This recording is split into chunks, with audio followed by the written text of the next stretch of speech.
Good evening and thank you for joining us for KREM 2 News 10 at 10, where we give you more news in less time. Let's get started. Scraps is responding to criticism tonight after it was revealed 13 dogs were euthanized on Wednesday. As animal activists call for accountability, Scraps says it is upholding its mission to protect animals and the public. KREM 2's Kyle Simchuk reports. The dogs you're about to see are not up for adoption yet. If you get uncomfortable, just let us know. Just give us a thumbs up, we'll get out. And they may never be.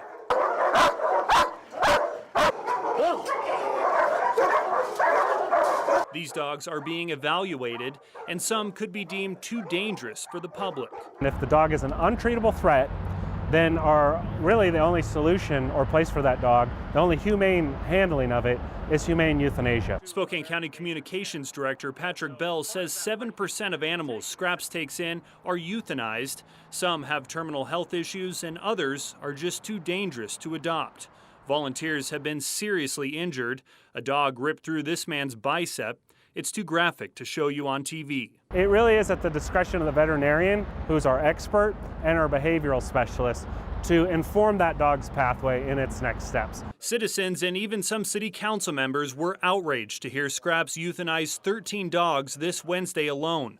Councilwoman Karen Stratton even suggested reviewing the city's contract with Scraps and exploring working with other organizations that will, quote, value, respect, and commit to ethical standards for treating animals. We want to save every dog we can. That's a big part of our mission here. We also have to protect the public's safety. We don't bring up the dangerous dogs, which they have euthanized many in the last year. We don't bring those up because we understand. Brianna Frazen and Kelly Masterson are founders of the Underground Rainbow Advocacy Group. We're not trying to place dangerous animals into the public. They claim many of Scraps' assessments are sloppy and that staff often exaggerate and include unsubstantiated claims about bite incidents. They point to one dog named Cooper who was euthanized. When you read Cooper's medical history, they talk about from another adopter saying, oh, he was great with kids. I took him to a school and he was pet by numerous kids every single day. Okay, so which one is it? The recommendations don't even state that he should be euthanized. They state that he can be placed in a home and he had an adopter waiting. Brianna and Kelly want Scraps to be held accountable. They're holding a vigil this Sunday from 11 to 3 to remember the dogs euthanized. Scraps is open to the public. Come down, see for yourself the humane and ethical treatment we're able to provide here. In Spokane, Kyle Simchuk, KREM 2 News. Meanwhile, the Washington Department of Transportation recovered that truck that was stolen just 2 days ago. In case you missed it, one of WashDOT's asphalt trucks was stolen on Tuesday morning in Washtenaw. It then led to a police chase, which eventually came to an end when officers used spike strips to stop the truck, which then caught fire. WashDOT East posted these pictures to X, formerly known as Twitter. Let's take a look. WashDOT said in the post the back of the truck is pretty much untouched, so it's not a complete loss. And now to our night beat with a quick look at the day's top stories. Today, a Fred Meyer employee is in custody after allegedly assaulting a fellow employee with a folding camp saw. It happened at the North Spokane Fred Meyer today. According to the sheriff's office, the suspect began grabbing items off the shelves and swinging them around, hitting at least 2 people. One of the items thrown around was that folding camp saw, cutting one of the victims. The victim was taken to the hospital for non-life-threatening injuries. Meanwhile, that suspect is now facing 2 counts of second-degree assault. A 29-year-old man is facing charges tonight after first responders saved a 1-year-old boy who was overdosing in Wenatchee this week. The child wasn't breathing when they arrived on scene, but they gave him Narcan to counteract the drug in his system. Wenatchee police then searched the child's home and say they found fentanyl and other drugs, including meth, cocaine, and mushrooms. Michael Holmes now facing reckless endangerment and unlawful manufacture of a controlled substance charges. Meanwhile, Kaiser Pharmacy employees in the Northwest say they are planning to go on strike starting on October 1st. The workers' union is accusing Kaiser of unfair labor practices. The two sides have been going back and forth on contract negotiations for months. About 1,000 pharmacy technicians in Oregon and Southwest Washington plan to strike for 3 weeks. Eastern Washington pharmacy employees will not be going on strike. And that was your night beat. To learn more about any of these stories, just head to our website. That's KREM.com. And federal funding had been denied after a wildfire in an area before. The Babb Road fire destroyed most of the structures in Malden and Pine City in 2020. FEMA approved public assistance for these rural communities to help rebuild public infrastructure like roads and government buildings, but individual assistance to help families rebuild their homes, that was denied. FEMA explained it won't grant individual assistance if the state has resources to help residents recover.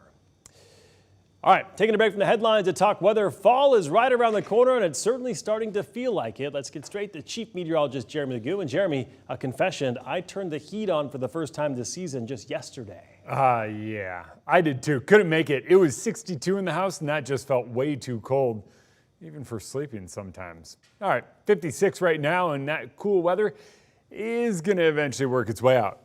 Tracking some of the smoke from that prescribed burn a little earlier, most of that is off to the north, so if you're a little bit north of Spokane or Coeur d'Alene, you're likely smelling a little more of that, but for the most part, winds wound down and so has the advection of some of that smoke. Low sits down to the south, and what that means is we're going to see a little more activity out of the east, but watch what happens. A little shower activity over near Missoula, that's going to try to move toward us. I think early tomorrow morning we start to see some try to move in.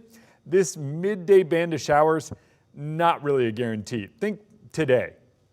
We had the moisture, it was coming in from the east, most of it got hung up in the mountains. That's likely what happens tomorrow and how we stay for the days to come. Eventually we get a shift in the other direction and more widespread rain comes in from the west. That big shift arrives late Saturday into Sunday. So I think for the most part, it's a pleasant couple days ahead. Mid-60s tomorrow, a little bit cooler than today. Saturday, excuse me. Temperatures back up near 70, and then a few scattered showers move in on Sunday. All right, sounds good, Jeremy. We'll check back in with you later in the broadcast. A hearing for the man accused of murdering 4 University of Idaho students has been pushed back for a month. Brian Koberger was expected back in court tomorrow, but according to Idaho courts, the hearing was canceled because someone got sick. The hearing is to consider Koberger's motion to dismiss the grand jury indictment against him.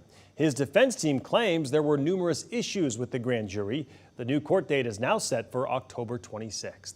Meanwhile, today, Washington State and Oregon State universities had a joint press conference to discuss their next steps as the only 2 schools left in the Pac-12 after this year. Right now, WSU and OSU say they are waiting for a preliminary injunction to be scheduled, which is the next step in their lawsuit against the Pac-12. The schools say they are keeping all their options open for the 2024 season, including possibly rebuilding the Pac-12. But first, WSU President Kirk Schultz says they need to know what there's to build on. The situation we find ourselves in is exceedingly complex. The fiscal condition of the Pac-12 conference is far from clear. He says he understands that people want answers, but he is confident in about the next 30 days there will be more clarity about how to move forward. A health alert tonight. A case of measles is confirmed in southwest Idaho. The Department of Health says the infected man was unvaccinated and caught the disease while traveling internationally. He is now home after being treated in the hospital. But officials say he was at the Boise airport while he was contagious. That was on September 13th, and then in Nampa on September 14th and the 15th. Well, more than a month after the Gray and Oregon road fires started, the road to recovery is proving to be a long one when it comes to paying to fix the damage and to rebuild the homes. According to state officials, the Washington Emergency Department, the Spokane County Fires, don't meet the state threshold to get public assistance funding from FEMA. The Medical Lake mayor says that's not surprising since the fires mostly left public infrastructure untouched. City Hall standing, school standing. Didn't lose one business, library standing, all the churches are standing. So we're positioned well to help. But the devastation came to personal, individual properties. However, the next option to look at to get FEMA funding is individual assistance. But according to the Washington Emergency Management officials, that depends on how many homes are uninsured.